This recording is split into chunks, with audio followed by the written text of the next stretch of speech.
Subscribe to the Artie Lang Uncensored podcast at artiequitter.com. Do you guys monitor their social media? For the most part, yes. That's a good idea, right? Because now, Breeze, you don't want to join ISIS, right? No! We're just checking. You're not going to move to Minnesota, right? Oh my gosh. What about the world nowadays, guys? Politics. Do you watch it at all? Do you Honestly, they're both going to cause a nuclear war. Oh my God. Well, and that's it for the McNeil Report. This has been State of the Union. Brianna's the most has Your the strongest political views. Now, in the let's house. hear them. And that includes me and Jackie. Let's hear them.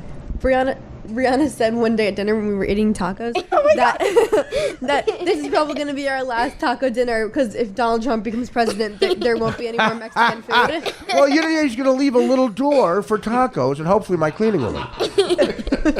I golfed with Donald Trump once, and I blew up the picture of me and Donald Trump golfing, and I put it right in the bathroom so the cleaning woman, she works a lot better now.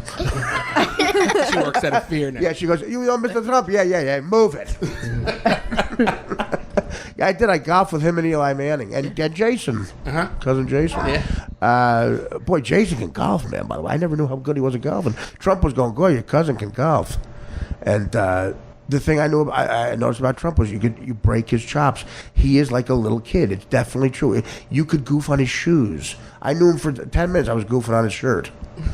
And he's sensitive about it, right? Well, yeah, he said to me, he goes, "You're not a great golfer. I heard you were a good baseball player." I go, "Yeah, you know what? I wasn't a rich kid, okay? With your khaki pants." Yeah, khaki pants, you look ridiculous. Listen, technology, guys. Are you fascinated by that? I mean, you're growing up with it. It's amazing how different the world. I was saying, my father fell in 1985. My father never used an ATM machine or played a CD. So you can imagine how technology is just swept through. I mean, do you guys know about Steve Jobs, the history of technology? Yes. Yeah. And could you see yourself not having a phone for like longer than 10 minutes? Yes. Yeah, okay. This podcast has been more than 10 minutes. Do you let them use the phone? What's the phone restrictions, any? As far as like they have it all the time? Well, Stephanie, because she's on the bus and she's here and she's there. But when it's bedtime, it's a safety thing. Yeah, absolutely, yeah. Right.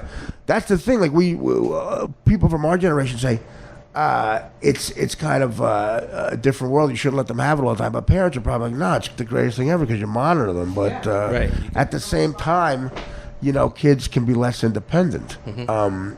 There's all these kids on TV now. It's unbelievable. These millennial kids, and they think they're never going to work because they went to Duke, and they're so coddled when they go to a job. If the boss says something sort of mean, they come home aggravated, right? And they stop going to the job, right? And I actually have seen that firsthand experience. I mean, working in high school. Oh, I know. Yeah, Frank's a teacher.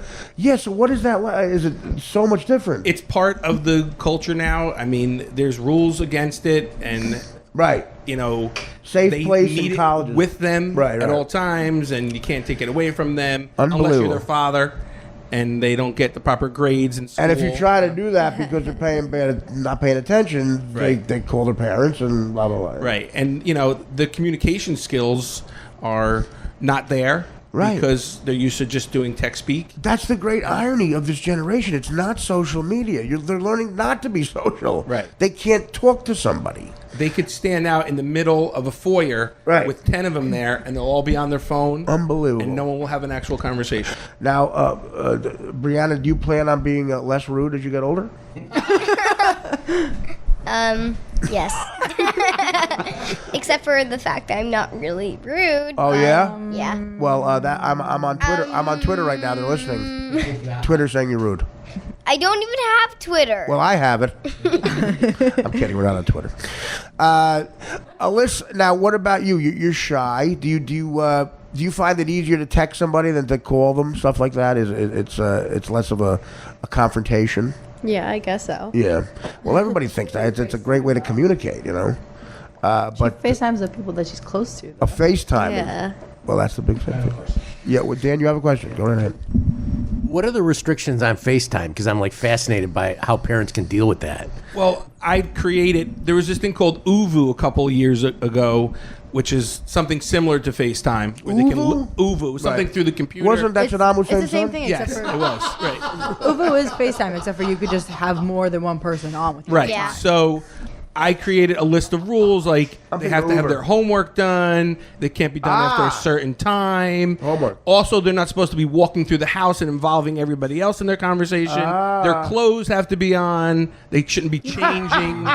Because Brianna could very easily be nude in the middle of a conversation, or like coming out of the shower and like she's That's soaking wet. terrible people skills. Come on, Brianna. We used to watch the Jetsons, remember? And we used to say she used to get ready to get on the phone because that was like that far away in the future. Brianna, Basically, Yes. what do you put your clothes on for a phone call now? Yes, I always have my clothes on. I never took my clothes off. What about the shower?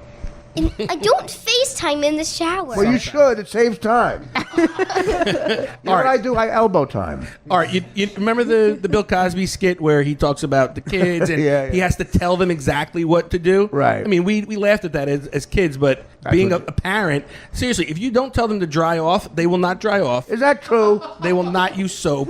I mean, everything that Bill Cosby said in that skit was 100% true Right. about parenting. And I mean, he should have been taking advice on another level. It's true. It's true. But